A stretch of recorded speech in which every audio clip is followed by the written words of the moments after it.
شروع اللہ کا نام لے کر جو بڑا مہربان نہایت رحم والا ہے۔ بے شک ایمان والے کامیاب ہو گئے جو نماز میں عجز و نیاز کرتے ہیں اور جو بیہودہ باتوں سے منہ موڑے رہتے ہیں اور جو زکوٰۃ ادا کرتے ہیں اور جو اپنی شرم گاہوں کی حفاظت کرتے ہیں مگر اپنی بیویوں سے یا کنیزوں سے جو ان کی ملک ہوتی ہیں کہ ان سے تعلق قائم کرنے میں انہیں ملامت نہیں، اور جو ان کے سوا اوروں کے طالب ہوں وہ اللہ کی مقرر کی ہوئی حد سے نکل جانے والے ہیں، اور جو امانتوں اور اقراروں کو ملحوظ رکھتے ہیں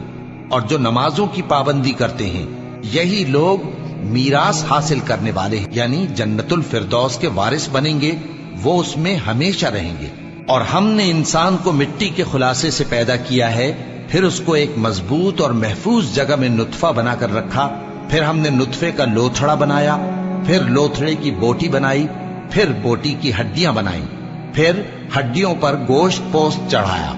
پھر اس کو نئی صورت میں بنا دیا۔ سو بڑا برکت والا ہے اللہ جو سب سے اچھا بنانے والا ہے۔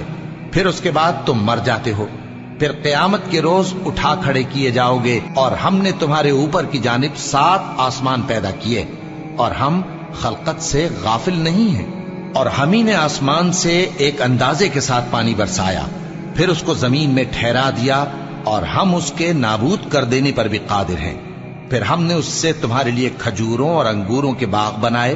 ان میں تمہارے لیے بہت سے میوے ہوتے ہیں اور ان میں سے تم کھاتے ہو۔ اور وہ درخت بھی ہم ہی نے پیدا کیا جو طور سینا کے دامن میں ہوتا ہے، یعنی زیتون کا درخت کہ کھانے کے لیے روغن اور سالن لیے ہوئے اگتا ہے، اور تمہارے لیے چوپایوں میں بھی عبرت ہے کہ جو ان کے پیٹوں میں ہے اس سے ہم تمہیں دودھ پلاتے ہیں، اور تمہارے لیے ان میں اور بھی بہت سے فائدے ہیں، اور بعض کو تم کھاتے بھی ہو، اور ان پر اور کشتیوں پر تم سواری بھی کرتے ہو۔ اور ہم نے نوح کو ان کی قوم کی طرف بھیجا تو انہوں نے ان سے کہا کہ اے قوم، اللہ ہی کی عبادت کرو، اس کے سوا تمہارا کوئی معبود نہیں، تو کیا تم ڈرتے نہیں؟ اس پر ان کی قوم کے سردار جو کافر تھے کہنے لگے کہ یہ تو تم ہی جیسا آدمی ہے، تم پر بڑائی حاصل کرنی چاہتا ہے، اور اگر اللہ چاہتا تو فرشتے اتار دیتا۔ ہم نے اپنے اگلے باپ دادا میں تو یہ بات کبھی سنی نہیں، اس آدمی کو تو دیوانگی کا عارضہ ہے، تو اس کے بارے میں کچھ مدت انتظار کرو۔ نوح نے کہا کہ پروردگار، انہوں نے مجھے جھٹلایا ہے، تو میری مدد کر۔ بس ہم نے ان کی طرف وحی بھیجی کہ ہمارے سامنے اور ہمارے حکم سے ایک کشتی بناؤ۔ پھر جب ہمارا حکم آ پہنچے اور تنور پانی سے بھر کر جوش مارنے لگے تو سب قسم کے پالتو حیوانات میں سے جوڑا جوڑا یعنی نر اور مادہ 2 کشتی میں بٹھا لو، اور اپنے گھر والوں کو بھی سوائے ان کے جن کے نسبت ان میں سے ہلاک ہونے کا حکم پہلے صادر ہو چکا ہے۔ اور ظالموں کے بارے میں مجھ سے کچھ نہ کہنا، وہ ضرور ڈبو دیے جائیں گے۔ بس جب تم اور تمہارے ساتھی کشتی میں بیٹھ جاؤ تو اللہ کا شکر کرنا اور کہنا کہ سب تعریف اللہ ہی کے لیے ہے جس نے ہم کو ظالم لوگوں سے نجات بخشی، اور یہ بھی دعا کرنا کہ اے پروردگار، ہم کو مبارک جگہ اتاریو اور تو سب سے بہتر اتارنے والا ہے۔ بے شک اس قصے میں نشانیاں ہیں اور ہمیں تو آزمائش کرنا تھی۔ پھر ان کے بعد ہم نے ایک اور جماعت پیدا کی، اور انہی میں سے ان میں ایک پیغمبر بھیجا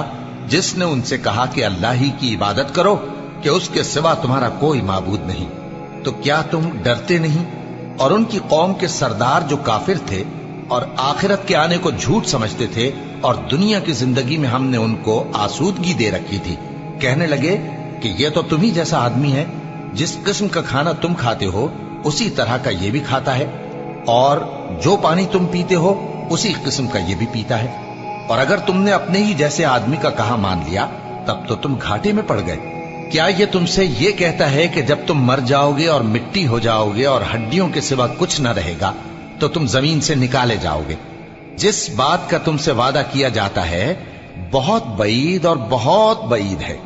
زندگی تو یہی ہماری دنیا کی زندگی ہے کہ اسی میں ہم مرتے اور جیتے ہیں، اور ہم پھر نہیں اٹھائے جائیں گے۔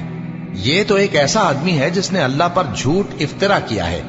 اور ہم اس کو ماننے والے نہیں۔ پیغمبر نے کہا کہ اے پروردگار، انہوں نے مجھے جھوٹا سمجھا ہے، تو میری مدد کر۔ فرمایا کہ یہ تھوڑے ہی عرصے میں پشیمان ہو کر رہ جائیں گے، آخر ان کو وعدہ برحق کے مطابق